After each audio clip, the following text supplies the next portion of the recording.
Hello बच्चों, बहुत बहुत स्वागत है आपका अपने चैनल कक्षा गणित में। बच्चों, हम लोग क्रमचय तथा संचय मानी परमुटेशन एंड कॉम्बिनेशन की एक्सरसाइज 7.4 कंप्लीट करेंगे आज। इससे पहले वाले वीडियो में हमने क्रमचय का पूरा कॉन्सेप्ट क्लियर करवाया है, इसकी सारी एक्सरसाइज भी क्लियर करवाई है तथा इससे और पहले वाले वीडियो में हमने आपको संचय का भी इंट्रोडक्शन पूरा कंप्लीट कराया है। थोड़ी सी बातें कुछ यहां पर हम दोबारा से रिकॉल करवा देते हैं कि संचय होता क्या है। बच्चों, वास्तव में क्या होता है कि कभी कुछ ज्यादा वस्तुएं दी जाए, कुछ वस्तुओं के समूह से थोड़ी सी कुछ वस्तुओं को एक साथ लेकर के अलग से समूह बनाया जाए, तो ऐसे समूह को हम क्या कहते हैं? संचय कहते हैं। प्रत्येक समूह एक संचय कहलाएगा। यदि हम ये मान लेते हैं कि आपके पास कोई n वस्तुएं हैं, कितनी वस्तुएं हैं? n वस्तुएं हैं, और n वस्तुओं में से r वस्तुओं को लेकर के समूह बना दें। n वस्तुओं में से r वस्तुओं को लेकर के हम समूह बनाएं। समूह को ग्रुप भी कह सकते हैं, या हम ये कहें कि उनमें से हम संचय बनाएं, मानी कॉम्बिनेशन करें, उनका हम कॉम्बिनेशन करें।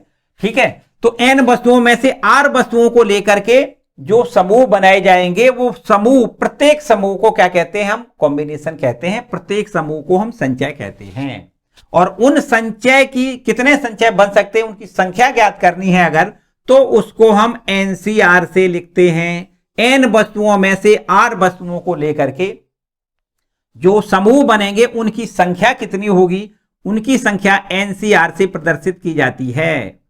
ठीक है, n वस्तुओं में से r वस्तुएं। देखो, एक बात और याद रखनी है कि ये n वस्तुएं जो है ना, वो सभी वस्तुएं भिन्न भिन्न हैं।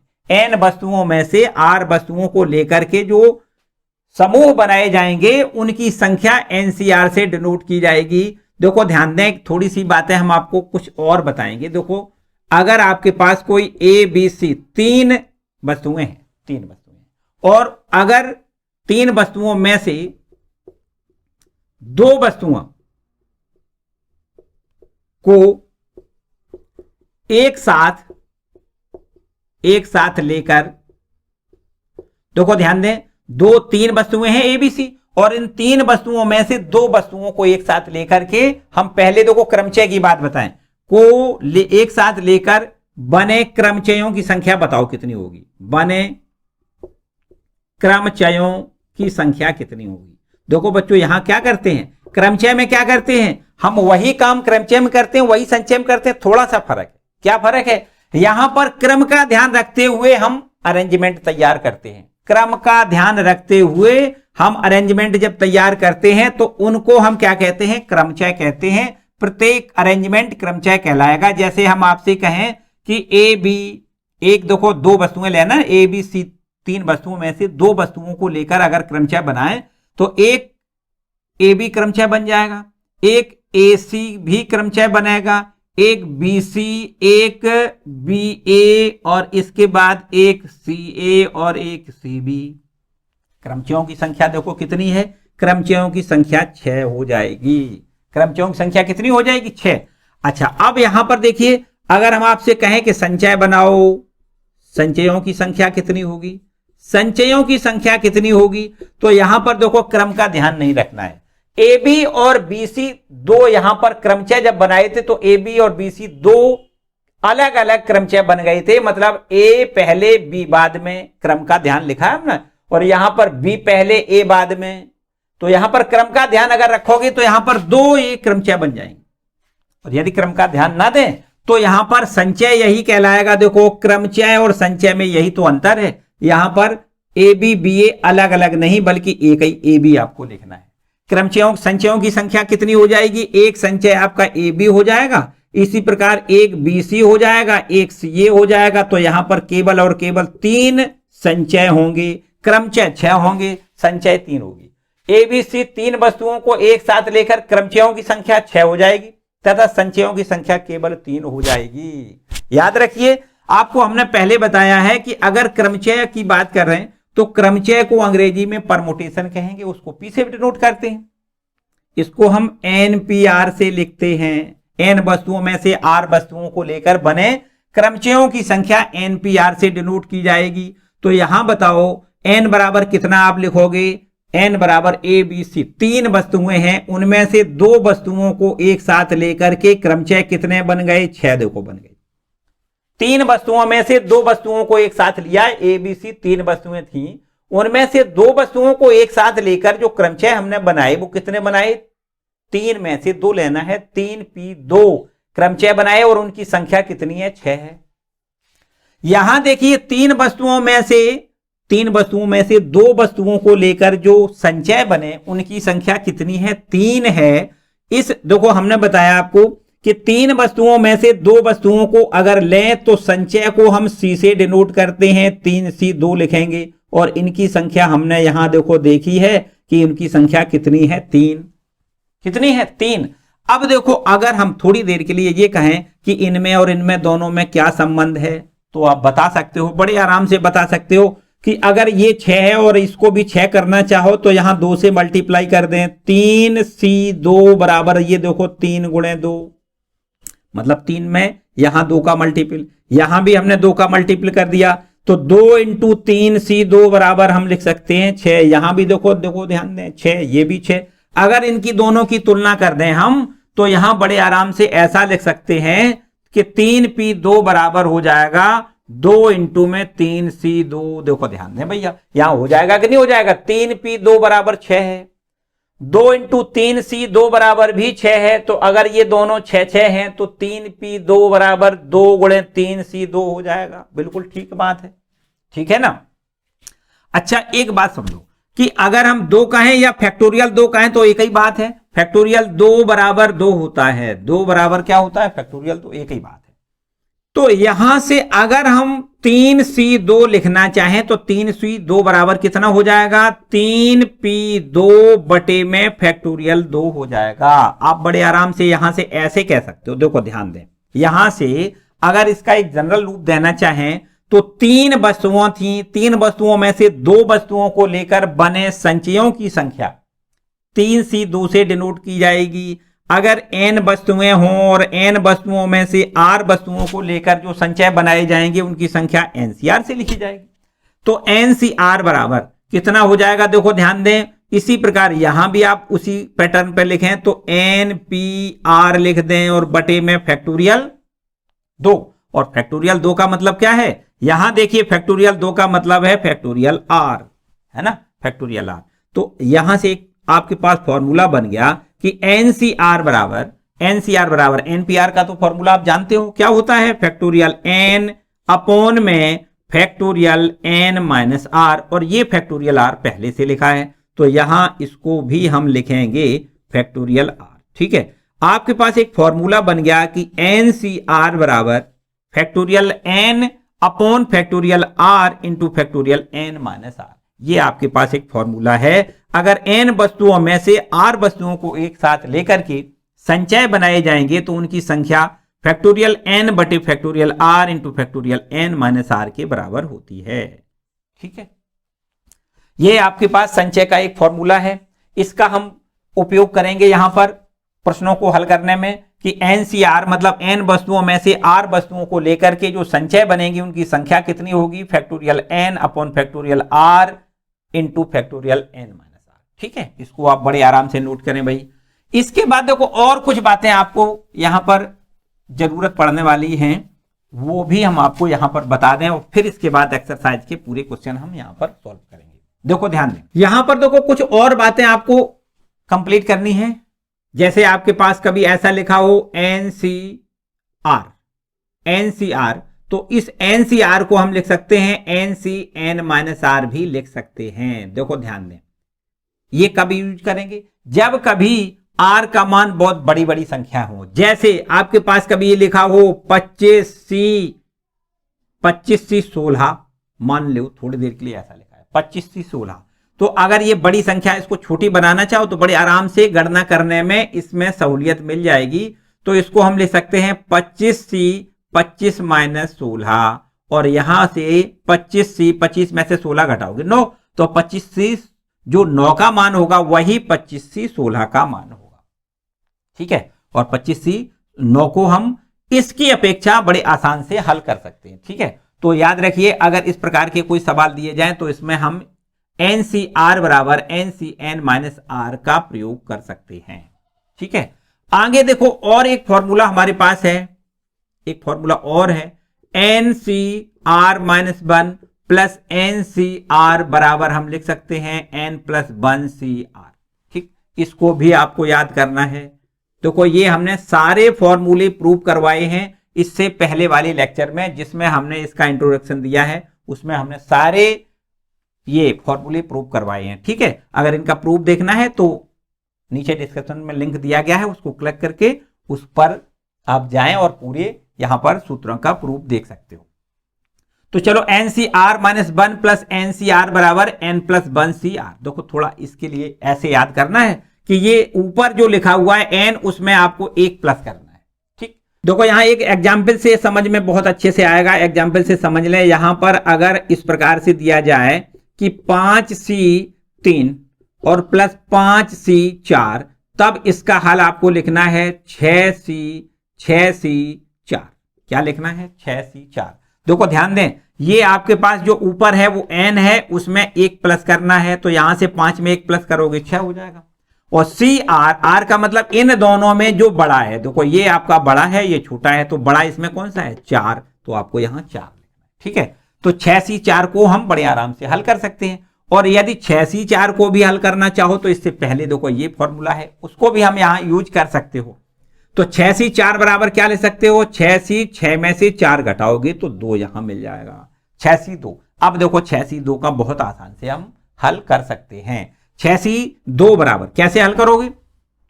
6C2 बराबर हम लिखेंगे फैक्टोरियल 6 और अपॉन में फैक्टोरियल 2 इंटू फैक्टोरियल 6 माइनस 2।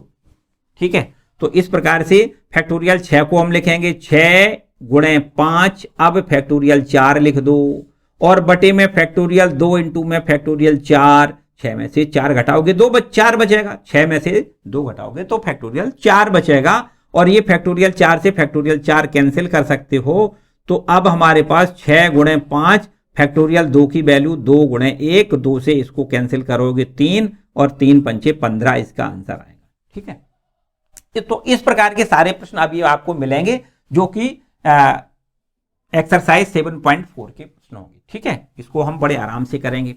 चलो एक बात और सीख लेते हैं, एक बात और देखो ध्यान दें, एक बात और जरूरत हमें पड़ने वाली है कि यदि इस प्रकार से कोई प्रश्न लिखता है कि NC(x) बराबर NC(y), तो इसमें आप x प्लस y बराबर n लिख सकते हो। यदि x, देखो ध्यान दें, NC(x) बराबर NC(y), तो x प्लस y बराबर n आपको लिखना है। जैसे एक उदाहरण देखो, यहां पर आपको समझ में आएगा। उदाहरण इस प्रकार से लिख दें कि यदि 6C(x) लिख दें, चलो यहां, और प्लस में यहां पर देखो लिख दें 6C(x) बराबर लिख दें 6C(x) बराबर 6C3 लिख दें। ठीक है, तो आपको पूछा जा सकता है x का मान बताइए, तो आप बड़े आराम से कह सकते हो कि x प्लस 3 बराबर 6 हो जाएगा। मतलब ये x है और ये y है, तो x प्लस y बराबर 6 लिखना है। y का मान यहाँ 3 है, तो x प्लस 3 बराबर 6, तो x बराबर कितना हो जाएगा? 6 में से 3 घटाओगे x का मान 3 मिल जाएगा। ठीक है, इस प्रकार के भी प्रश्न आपको इस एक्सरसाइज में पूछे जाएंगे। तो चलो बच्चों, इनमें जो हमने फॉर्मूले बताए उनको आप नोट कर लें अच्छे से, और फिर देखते हैं एक्सरसाइज 7.4 के सारे प्रश्न। ठीक है, चलो स्टार्ट करते हैं 7.4 एक्सरसाइज। देखो 7.4 एक्सरसाइज का जो पहला क्वेश्चन है, देखो बड़ा मजेदार, पहले प्रश्न को देखें तो चलिए देखते हैं एक्सरसाइज 7.4 का पहला क्वेश्चन क्या है। इसमें लिखा हुआ है कि यदि NC, देखो लिखा है यदि NC8 बराबर NC2, तो NC2 का मान बताइए। देखो ध्यान दें, इसमें ये लिखा है NC8 बराबर NC2। क्या लिखा है? यदि NC8 और बराबर में दिया है NC2, और आपसे पूछा गया है कि NC2 का मान कितना है वो बताइए। देखो ध्यान दें, पहले तो अभी हमने जो लास्ट में ही फॉर्मूला बताया उसके हिसाब से हमें ये लग रहा है कि NC(x) बराबर NC(y) का फॉर्म है, तो हम इसको इस प्रकार लिख सकते हैं कि n बराबर x प्लस y, 8 प्लस 2, और 8 में 2 जोड़ दें तो 10 हो जाएगा। मतलब n की वैल्यू हमें कितनी मिल गई? n की वैल्यू 10 मिल गई। अब आपसे पूछा गया है कि NC2 का मान बताओ, तो n का मतलब कितना है 10, तो 10C2 का मान आपको पूछा गया, सीधी बात है। तो 10C2 बराबर हम लिखेंगे फैक्टोरियल 10 बटे में फैक्टोरियल 2 इंटू में फैक्टोरियल, यहां पर 10 में से हम 2 घटाएंगे, ठीक है। तो अब आप देख सकते हो फैक्टोरियल 10 और बटे में फैक्टोरियल 2 इंटू फैक्टोरियल 8 यहां लिख दें। अब इसको हल करोगे देखो 10 और फिर 9, फिर फैक्टोरियल 8 आप ज्यों का त्यों लिख दें, और बटे में फैक्टोरियल 2 को 2 गुणे 1 लिख दें। फैक्टोरियल 8 से फैक्टोरियल 8 आप कैंसिल कर सकते हो, तो ये हो जाएगा 10 गुणे 9 बटे में 2, 2 से इसको काटो 5 बार, 5 ने 45 आंसर आएगा, ठीक है। एक बात और बता दें, गणना करने में आपको बड़ी सहूलियत मिलेगी। यहां पर अगर आपका कोई प्रश्न ऐसा लिखा है, देखो 10C2, क्या लिखा है 10C2, तो इसमें ये n है, तो यहां पर देखो एक फॉर्मूला आपको बता दें, चलो पहले फॉर्मूला के हिसाब से समझ लो। NC अगर NCR लिखा है, ठीक है, R ना समझें बल्कि ऐसे समझें कि अगर NC2 लिखा है, तो NC2 बराबर आपको लिखना है n और फिर n-1 और अपॉन में फैक्टोरियल 2, मतलब 2 गुणे 1, ठीक। अगर आपके पास ये लिखा है NC3, तो आपको यहां पर घटते हुए क्रम में 3 गुणनखंड लिखने हैं, n लिखना है, n-1 लिखना है, फिर n-2 लिखना है और बटे में फैक्टोरियल 3 लिखना है। इस प्रकार से याद रखिए तो आपको बड़ी सहूलियत मिलेगी, ठीक है। बात वही है, देखो ध्यान दें, यहां से समझ सकते हो आप बड़ी सरलता भाषा में, बिल्कुल वही बात है। आपके पास यहां पर देखो 2 गुणनखंड हो गए 10 और फिर 9 और बटे में फैक्टोरियल 2, मतलब यहां पर 10C2 लिखा है, तो 10C2 को हमने ये बताया 10 गुणे 9, 2 हमें गुणनखंड लिखना है, घटते क्रम में 10 से 1 कम 9 और बटे में फैक्टोरियल 2। इतनी सीधी बात है, इतना सारा ना करें बल्कि ये सीधी सीधी बात आपके पास मिल जाएगी। 10 गुणे 9 बटे में 2, 2 से 5 बार कैंसिल कर दो, 9-5 45, देखो वही बात है ना। तो यहां से आप बड़े आराम से गणना करने में यहां से सहूलियत मिलेगी। इस प्रकार से आप समझ सकते हो कि 10C2 बराबर क्या लिखोगे, NC2 बराबर क्या लिखोगे, n-1 बटे में फैक्टोरियल 2, NC3 बराबर n-1 n-2 और बटे में फैक्टोरियल 3, NC4 बराबर हम लिखेंगे n-1 n-2 n-3 और बटे में फैक्टोरियल 4 लिखेंगे, इस प्रकार, ठीक है। तो गणना बड़ी आराम से हो जाएगी। और इसी प्रकार से अगर NC1 की बात करें तो NC1 बराबर n लिखना है, एक ही गुणनखंड लिखना है, और यहां से NC0 की वैल्यू भी आपको देखो कैसे निकालनी। NC0 बराबर आपको लिखना है, तो यहां फैक्टोरियल n, अगर यही फॉर्मूला लगा दिया जाए, कौन सा वाला, n-1, कौन सा वाला, NCR बराबर होता है फैक्टोरियल n बटे में factorial r into factorial n-r। यहां से आपको देखो क्या मिलेगा, फैक्टोरियल n और बटे में factorial 0 into factorial n-0। Factorial n से फैक्टोरियल n कैंसिल हो जाएगा, फैक्टोरियल 0 की वैल्यू हमें 1 मिलती है। तो याद रखिए NC0 बराबर 1 होता है, NC1 बराबर n होता है, NC2 बराबर n-1 बटे फैक्टोरियल 2 होता है, NC3 बराबर n-1 n-2 अपॉन फैक्टोरियल 3 और इसी प्रकार, ठीक है। इसको भी आपको याद रखना है, गणना करने में बड़ी सहूलियत मिलेगी, ठीक है बच्चों। चलो ये आपका पहला क्वेश्चन भी कंप्लीट होता है। अब हम बढ़ते हैं क्वेश्चन नंबर 2 पर। क्वेश्चन नंबर दूसरा देखो लिखा है, इसमें पूछा गया है n का मान बताइए। क्या पूछा है, n का मान हमसे पूछा गया है, जबकि यहां पर दिया गया है 2NC3, कितना है 2NC3 और अनुपात में है NC2 और बराबर में यहां लिखा है 12:1। अब हमें n का मान इससे ज्ञात करना है। देखो कैसे करोगे, बड़े आसान तरीका से यहां पर हमें समझना है। यहां लिखा है 2NC3, तो यहां घटते हुए क्रम में आपको 3 गुणनखंड 2n लिखना है, फिर 2n में से 1 कम करके 2n-1 लिखना है, फिर एक और कम करना है तो 2n-2 लिखना है। 2n पहले लिखोगे, फिर 2n-1 लिखोगे, फिर 2n-2 लिखोगे। घटते हुए क्रम में 2n के घटते हुए क्रम में आपको क्या करना है, 3 गुणनखंड लिखना है और नीचे फैक्टोरियल 3 लिखना है, ठीक।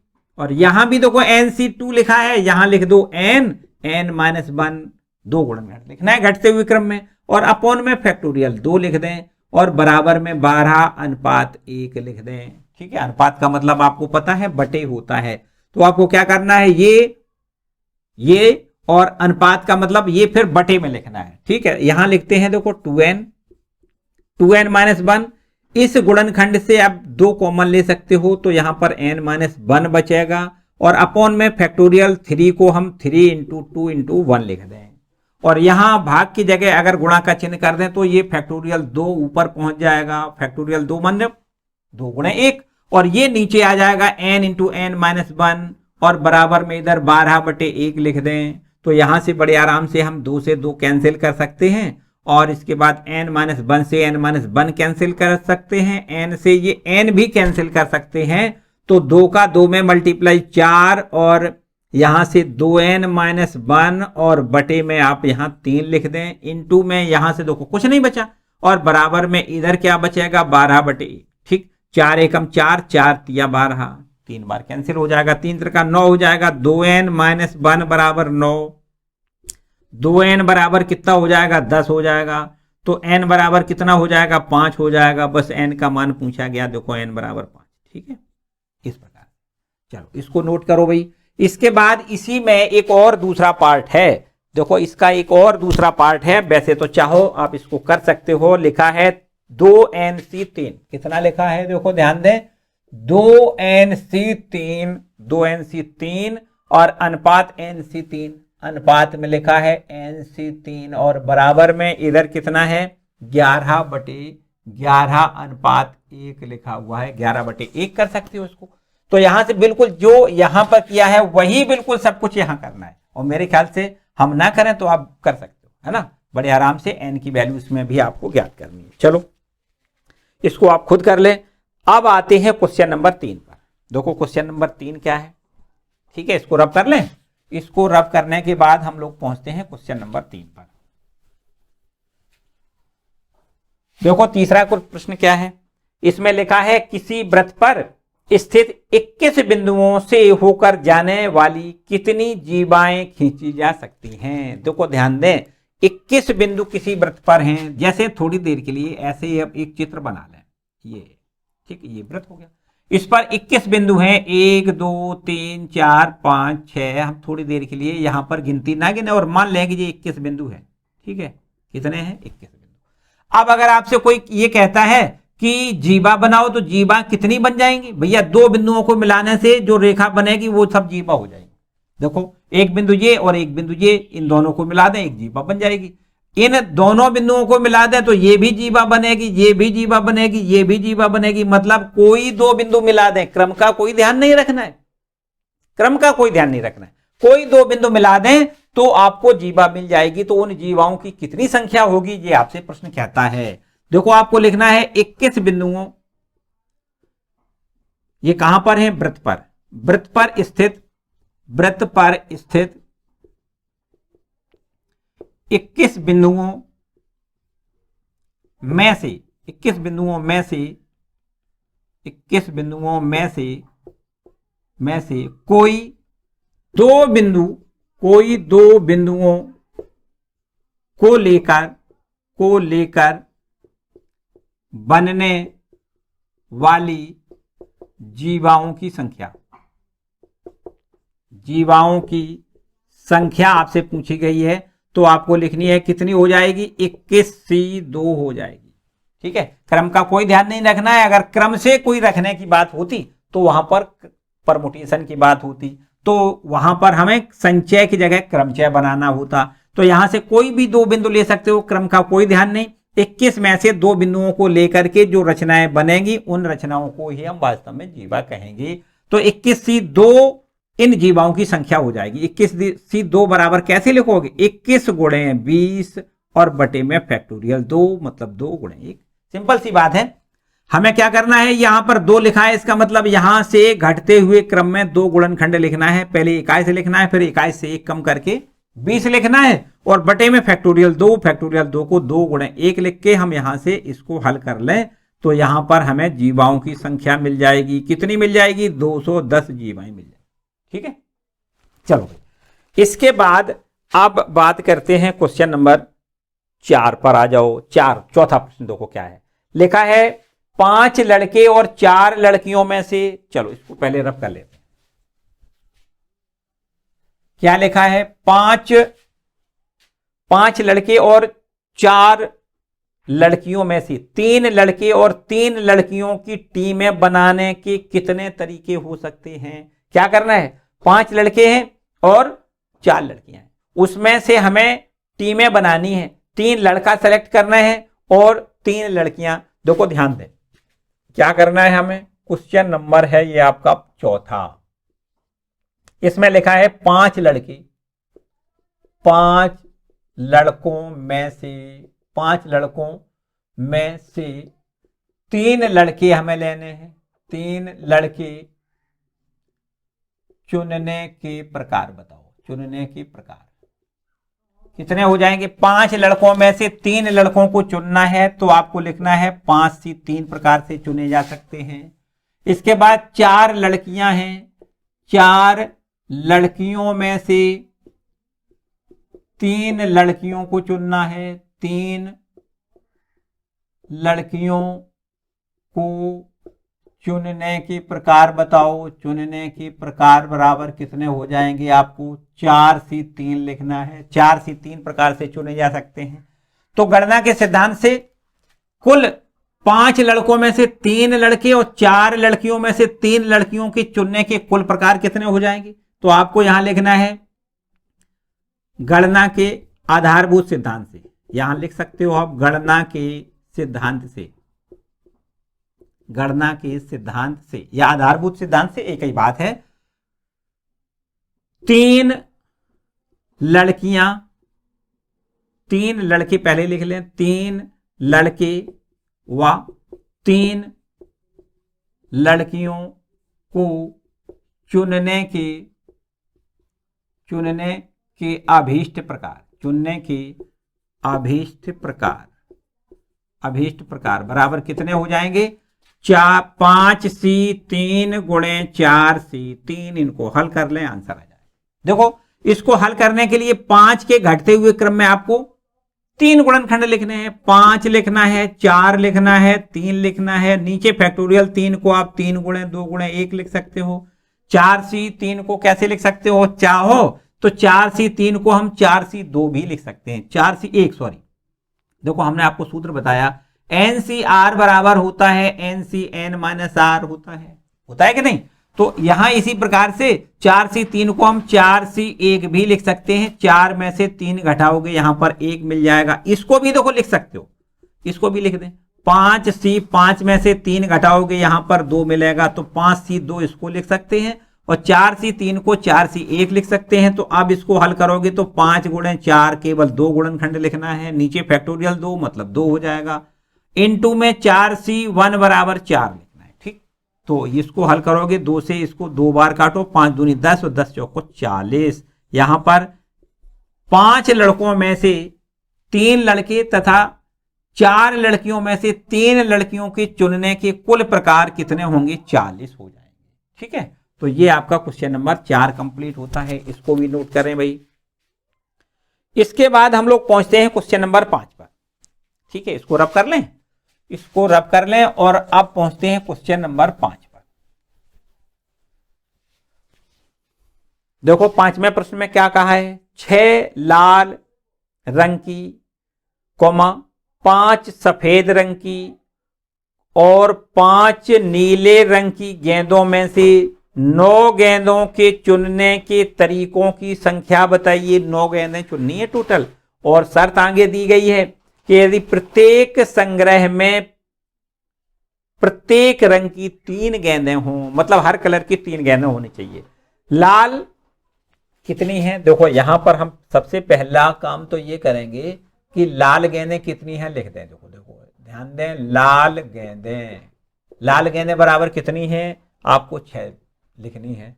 इसके बाद सफेद गेंद कितनी है, यहां पर सफेद गेंद बराबर कितनी है, आपको लिखनी है, सफेद गेंद है 5।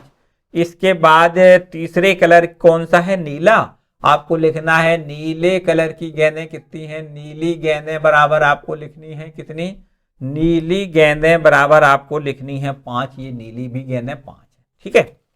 क्या करना है, लाल है 5 गेंदें, सॉरी लाल है 6 गेंदें, लेकिन सेलेक्ट करना है 3 को, तो आपको यहां लिखना है 6 लाल गेंदों में से 3 गेंदें चुनने के प्रकार 3 गेंदों को चुनना है। कोई भी 3 उठा सकते हो, क्रम का कोई ध्यान नहीं। तो यहां पर संचय वाली फॉर्मूला लगा दें आप। कितना देखो कितने संचय बन जाएंगे, 6C3। ठीक, कॉम्बिनेशन बनाना है तो कितने कॉम्बिनेशन बनेंगे, 6 लाल गेंदों में से 3 गेंदों के चुनने के प्रकार 6C3 हो जाएंगे। इसके बाद देखो ध्यान दें, 5 सफेद गेंदें हैं तो 5 सफेद गेंदों में से 3 गेंदें चुननी है। सब में से 3, हर कलर की 3 गेंदें चुननी है। तो 5 सफेद गेंद हैं और उसमें से 3 गेंदें चुनने के प्रकार कितने हो जाएंगे, 5C3 हो जाएंगे। इसी प्रकार 5 नीली गेंदें हैं और 5 नीली गेंदों में से 3 गेंदें चुनने के प्रकार बराबर कितने हो जाएंगे, 5C3। इसके भी हो जाएंगे। 5 में से 3 गेंदों को चुनना है, नीली गेंदें भी 3 ही चुननी है, सफेद गेंदें भी 3 चुननी है, लाल गेंदें भी 3 ही चुननी है। ठीक है, तो आपको यहां लिखना है गणना के सिद्धांत से क्या करोगे, कुल 9 गेंदों के चुनने के प्रकार, कुल 9 गेंदों के चुनने के प्रकार आपसे पूछे गए हैं। तो 9 गेंदें कितनी प्रकार से चुनी जा सकती हैं, आपको लिखना है 6C3 गुणे 5C3 गुणे 5C3। इनको हल कर ले, आंसर आ जाएगा। ठीक है, 6C3 बराबर तो भैया 6C3 ही लिखना है, इसमें कुछ नहीं कर सकते। चाहो तो इससे भले ही आप कर सकते हो 5C2, 5 में से 3 घटाओगे 2 मिलेगा। इसी प्रकार 5C2, इसको भी आप लिख सकते हो। इसको हल कर लें, 6 गुणे 5 गुणे 4 लिख दें, 3 गुणनखंड लिखना है ना, 6, 5 और 4, 3 गुणनखंड। और नीचे फैक्टोरियल 3 को हम 3 गुणे 2 गुणे 1 लिख दें। 5C2 को हम लिख दें 5 गुणे 4, 2 गुणनखंड के पर लिखना है, बटे फैक्टोरियल 2 को 2 गुणे 1 लिख दें। इसी प्रकार 5 गुणे 4 बटे फैक्टोरियल 2 मतलब 2 गुणे 1। ठीक है, इसको हल कर लें, आंसर आ जाएगा। देखो 3 दूनी 6 से इस 6 को काट दें, 2 से इसको काटो, 2 बार कटेगा, 2 से काटो, ये 2 बार कटेगा। तो बस 6, 5 चौको 20, तो ये लिख दें 5 दूनी 10, 5 दूनी 10, 10 और बस ये आपका 2000। कितनी, 2000 तरीके से 9 गेंदों को चुना जा सकता है। ये आपके 2000 तरीके हो। ठीक है, चलो आगे बढ़ते हैं। क्वेश्चन नंबर 6वें पे आते हैं। चलो इसको रब कर लें, पहले इसको रब कर देते हैं। क्वेश्चन नंबर 6वें पे आते हैं। देखो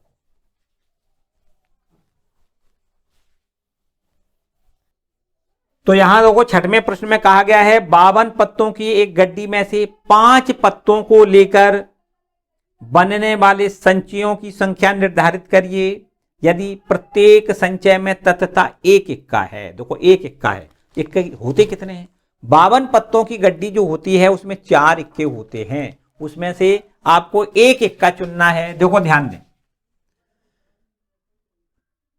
52 पत्तों की गड्डी में 4 इक्के होते हैं, 4 इक्के होते हैं, इतनी बात तो आप जानते हो। ठीक है, 4 इक्के। तो भैया यहां से देखो अब ताश खेलने वाली बात भी हो गई है ना भैया। जानना देखो सब कुछ जरूरी है, ऐसा नहीं है कि पत्ते हैं तो भैया इनको जानना नहीं है, इनको भी जानना है। क्योंकि अगर इनको आपको पता नहीं होगा तो ये प्रश्न आप कर नहीं सकते हो। आपको पता होना चाहिए कि किसी भी जो 52 पत्तों की गड्डी होती है उसमें से हर पत्ता 4 होते हैं, मतलब 1 इक्का 4 होते हैं, 2 होता है वो भी 4 होते हैं, 3 वो भी 4। इसी प्रकार से है दहला भी 4, गुल्ला भी 4, बेगम भी 4, बादशाह भी 4, बादशाह तक मतलब पत्ते होते हैं, तो वो सब 4 होते हैं। तो इसमें इक्का भी 4 होते हैं। ठीक है, इक्के 4 होते हैं और 4 इक्कों में से अगर हम आपसे ये कहें कि 1 इक्का चुनना है, कितने, 1 इक्का चुनना है। यहां पर प्रश्न हमसे कहता है, वो देखो समझो बात, प्रश्न कहता है कि प्रत्येक संचय में तथता 1 इक्का हमें रखना है। तो इसका मतलब 4 इक्कों में से एक इक्का तो लेना ही लेना है ना। तो क्या करोगे आप, यहां लिखोगे 4 इक्कों में से, 4 इक्कों में से एक इक्के को चुनने के प्रकार, चुनने के प्रकार कितने होंगे, आप बड़े आराम से कह सकते हो 4C1, 4 में से एक चुनना है। इसके बाद अब शेष पत्ते कितने बचे, शेष 48 पत्तों में से, भैया अगर 4 इक्के निकाल लें तो 48 पत्ते शेष बचेंगे। अब उसमें से केवल 4 पत्तों को चुनना है, क्योंकि एक पत्ता तो हम चुन चुके, हमें 5 पत्तों का चुनाव करना है, एक पत्ता का चुनाव हो चुका। अब शेष 48 पत्तों में से 4 पत्तों का चुनाव और करना है। तो आपको लिखना है शेष 48 पत्तों में से, शेष 48 पत्तों में से 4 पत्तों के चुनने के प्रकार, के चुनने के प्रकार बताओ। 4 पत्तों के चुनने के प्रकार कितने होंगे, आपको लिखना है 48C, कितना लिखना है 48 में से 4 चुनना है, मतलब 48C4। ठीक है, अब 5 पत्तों को चुनना है, तो एक पत्ता यहां से हमने चुना है, 4 पत्ते यहां से चुना है, दोनों का गुणा कर दें। गुणन सिद्धांत से आपको यहां लिखना है, क्या लिखना है, गुणन सिद्धांत से 5 पत्तों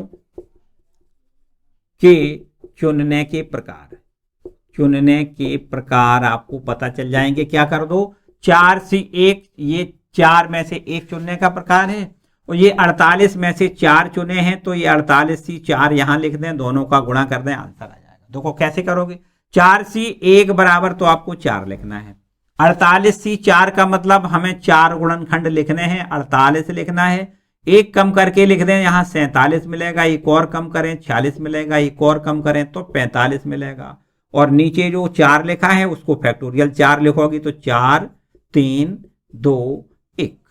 ठीक, इसको हल करेंगे, आंसर देखो 4 से 4 आप कैंसिल कर सकते हो, 3 दूनी 6, 6 से इसको काट दें, या फिर 3 से पहले काट लें, चलो 3 से काटो, 3 एकम 3, 3 छंग 18, ठीक है, 16 बार कैंसिल। और ये 2 से अगर काटना चाहो तो 2 से इसको और काट सकते हो 8 बार, तो अब आपके पास आंसर आएगा 8 गुणे 47 गुणे 46 गुणे 45। भैया इनका गुणा गुणा कर लो, बस यही आंसर आ जाएगा। तो इनका गुणनफल आएगा 77 83 20। ठीक है, इसको नोट करो भाई, ये है क्वेश्चन नंबर 6वां। आगे बढ़ते हैं क्वेश्चन नंबर 7 पर। चलो अब इसको रब कर लेते हैं और देखते हैं क्वेश्चन नंबर 7वां। क्वेश्चन नंबर 7 देखो क्या कहता है। क्वेश्चन नंबर 7वां लिखा हुआ है, 17 खिलाड़ियों में से जिनमें केवल 5 खिलाड़ी गेंदबाजी कर सकते हैं, एक क्रिकेट टीम के 11 खिलाड़ियों का चयन कितने प्रकार से किया जा सकता है यदि प्रत्येक टीम में तथा 4 गेंदबाज हैं।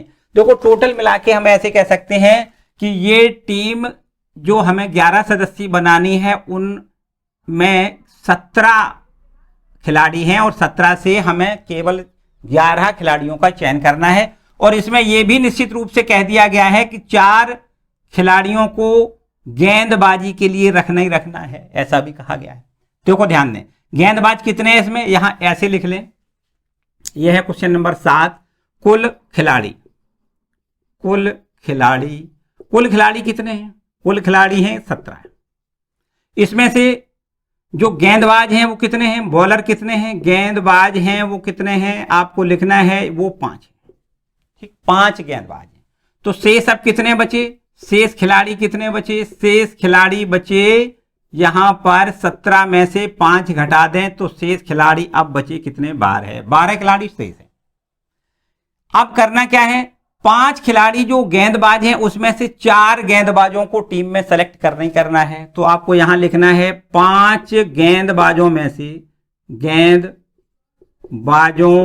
में से 5 गेंदबाजों में से 4 गेंदबाजों को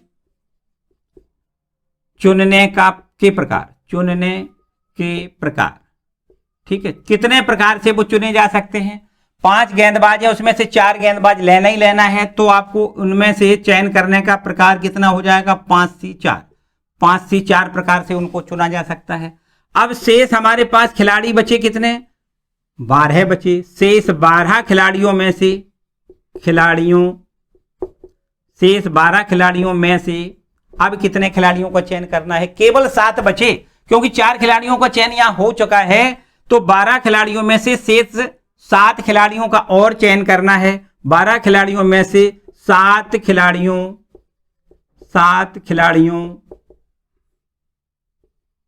के चयन करने के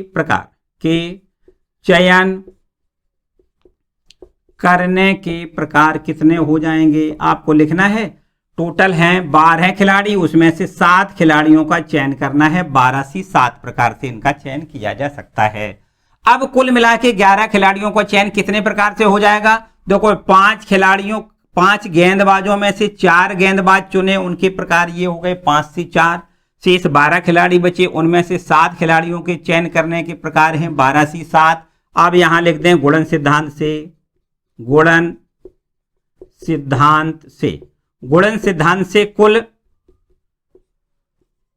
कुल 11 खिलाड़ियों के चयन करने के प्रकार कितने होंगे। कुल 11 खिलाड़ियों का चयन करना है, तो 4 खिलाड़ियों का चयन हुआ, उसके प्रकार कितने हैं, 5 से 4 प्रकार से चयन किया गया है। जो बॉलरों का चयन किया गया है वो 5 से 4 प्रकार से चयन किया गया है। अब शेष 12 खिलाड़ी बचे, उसमें से 7 खिलाड़ियों का चयन 12 से 7 प्रकार से किया गया है। तो चयन कुल 11 खिलाड़ियों का कितने प्रकार से हो गया, 5 से 4 गुणे 12 से 7। बस इसको हल करें, आंसर आ जाएगा 5 से 4 बराबर 5 से 1 भी लिख सकते हो। देखो सिंपल करने के लिए, क्योंकि सूत्र होता है NCR बराबर NCN-R, यही तो हमने बताया। 5 से 4 बराबर 5 से 5 में से 4 घटाओगे, यहां 1 बचेगा, सीधी बात है। बस अगर इसको भी उसी प्रकार से करना चाहो तो कर सकते हो, 12 से 12 माइनस 7 मतलब 5। ठीक है, बस इसको हल करें, आंसर हमें मिल जाएगा 5 से 1 बराबर आपको यहां 5 लिखना है। 12 से 5 बराबर कितना लिखोगे, देखो हमें 5 गुणनखंड घटते हुए क्रम में लिखना है। 12 लिखो, 1 कम कर दो 11, फिर 1 और कम कर दो तो 10, 1 और कम करें 9, फिर गुणा में 8। 5 गुणनखंड देखो हमने घटते हुए क्रम में लिख लिए, और बटे में नीचे फैक्टोरियल 5 लिख दें। फैक्टोरियल 5 को हम 5 गुणे 4 गुणे 3 गुणे 2 गुणे 1 लिख सकते हैं। 5 से 5 कैंसिल हो जाएगा, बाकी गुणा भाग कर ले, आंसर आ जाएगा। देखो 4 या 12, 12 से 12 कैंसिल, और ये 2 से इसको काटो तो 4 बार कट जाएगा।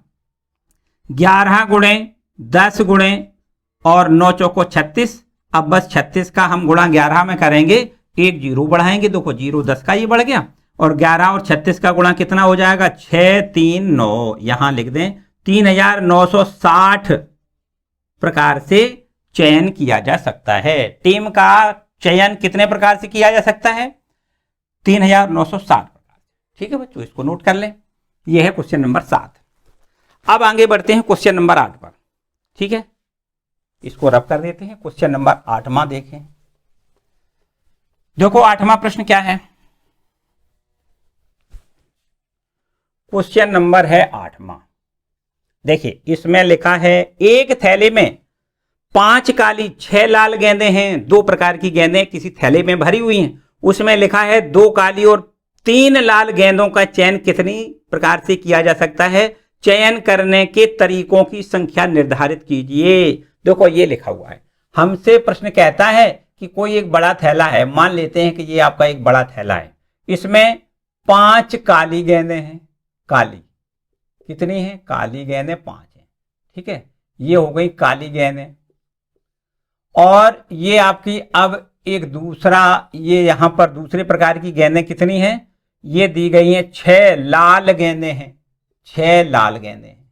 ठीक है, और ये टोटल मिला के एक थैले में डाल दी गई हैं। 5 काली और 6 लाल गेंदों को एक थैले में डाल दिया गया है।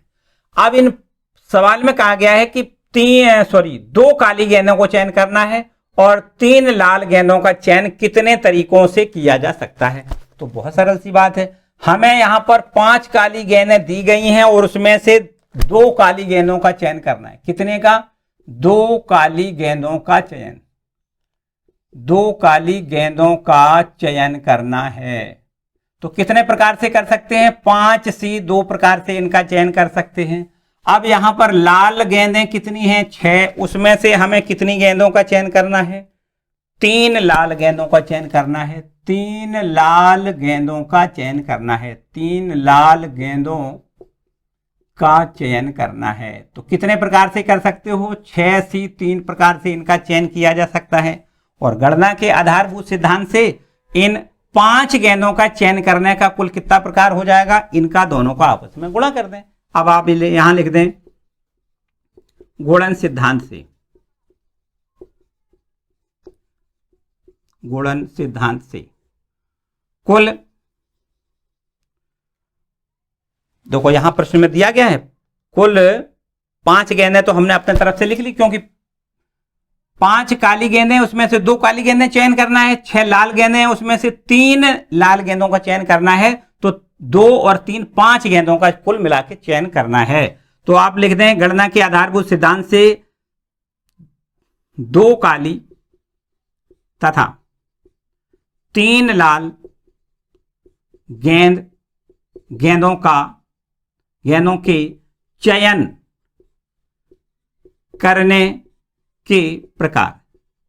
करने के प्रकार बराबर क्या लिखोगे? इनका दोनों का गुणा कर दें।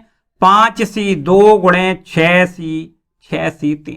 ठीक है, तो 5C 2 बराबर तो आप लिख सकते हो 5 गुणे 4 और इधर 2 गुणे 1 लिख दें। फैक्टोरियल 2 का मतलब 2 गुणे 1। और यहां देखिए 6C 3 को क्या लिखोगे? 6 गुणे 5 गुणे 4, 3 गुणनखंड लिखना है घटते हुए क्रम में। और यहां पर 3 गुणे 2 गुणे 1 लिख दें। बस इनको हल करेंगे। देखो 2 से इसको काटो 4 2 बार, 2 तिया 6 से इस 6 को काट सकते हो। 5 दूनी 10 गुणे 5 को 20। ये देखो 200 प्रकार से इनका चयन किया जा सकता है। ठीक है, 5 काली गेंदों में से 2 काली गेंदें तथा 6 लाल गेंदों में से 3 लाल गेंदों का चयन कुल कितने प्रकार से किया जा सकता है? 200 प्रकार से किया जा सकता है। ठीक है बच्चों, बस इसको भी आप नोट करें। देखो क्वेश्चन नंबर है ये आपका 8। और अब इसके बाद हम लोग अंतिम क्वेश्चन पर पहुंचते हैं, जिसमें आपको पढ़ना है क्वेश्चन नंबर 9, है ना। चलो इसको रब कर लेते हैं। क्वेश्चन नंबर 9 क्या कहता है? देखो कहता है कि 9 उपलब्ध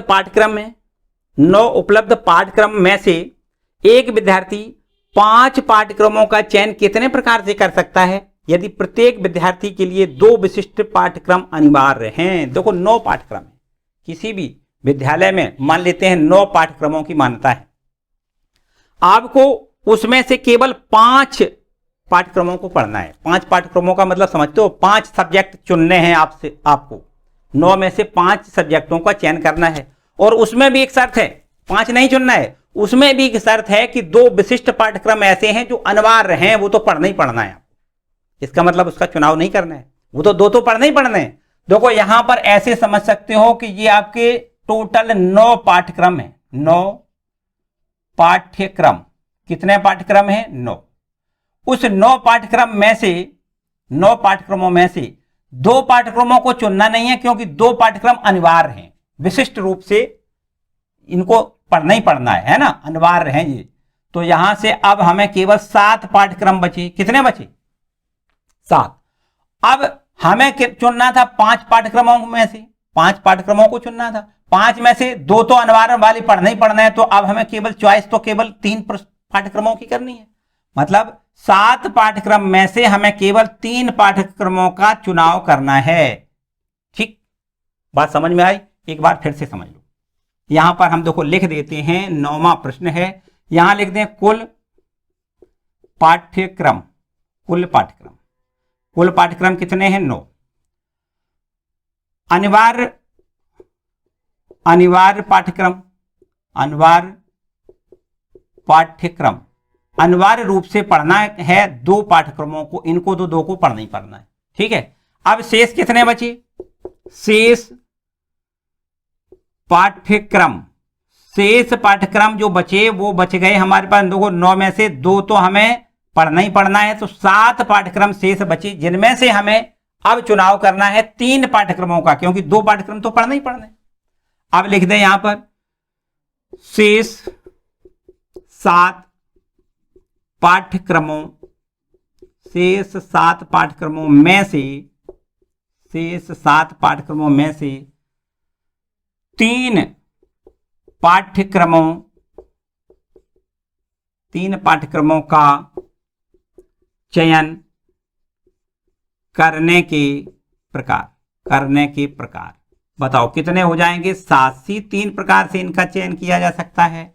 तो चयन करने के प्रकार 7 3 लिख दें। 2 तो भैया अनिवार्य रूप से हैं, वो तो आपको पढ़ना ही पढ़ना है। केवल 3 का हमें चुनाव करना है कि 3 कौन से पढ़ना है। ठीक है, तो इनको देखो 7 3 बराबर हम लिख सकते हैं 7 × 6 × 5 और यहां पर बटे में फैक्टोरियल 3 लिखेंगे तो 3 × 2 × 1, 3 दूनी 6 से 6 काट दें, 7 पंचे 35 प्रकार से पाठ्यक्रमों का चयन किया जा सकता है।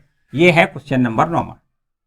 ठीक है, तो इस प्रकार से बच्चों ये एक्सरसाइज केवल इसमें 9 प्रश्न दिए गए थे और हमने आपको सारे प्रश्नों का हल दिया है। उम्मीद है कि अच्छे से समझ में आए होंगे।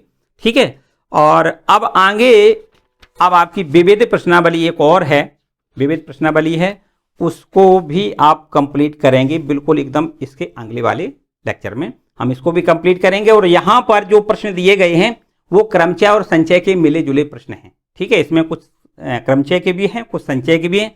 तो यहां पर आपको समझना है किसमें क्रमचय अप्लाई करना है, किसमें संचय अप्लाई करना है। ठीक है बच्चों, तो आज के लिए फिलहाल इतना ही। वीडियो आपको कैसा लगा मुझे कमेंट सेक्शन में अपनी राय जरूर दें। ठीक है, वीडियो अच्छा लगा है तो भैया इसको लाइक जरूर कर दें। चैनल पर नए आए हैं तो चैनल को भी सब्सक्राइब कर लें। ठीक है, मिलते हैं अगले वीडियो में।